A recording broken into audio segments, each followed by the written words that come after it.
مکہ میں ایک بزرگ عورت رہتی تھی۔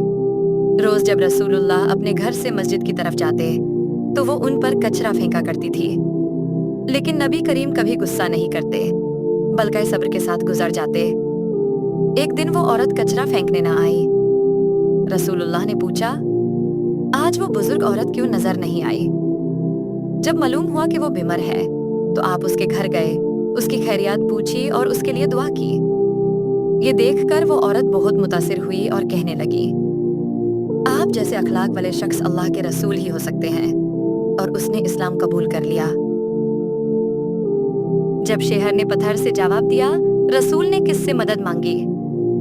دعوت کے لیے طائف گئے۔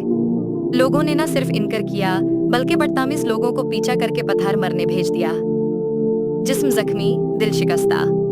اس ڈاٹ میں نبی نے عرض کی، پروردگار، میں اپنی کمزوری، بے بساؤ اور لوگوں کی نظروں میں اپنی بے قدری کی شکایت صرف تجھ سے کرتا ہوں۔ پھر ملک الجبل آیا، اگر آپ حکم دیں تو ان دونوں پہاڑوں کو ان پر گرا دوں۔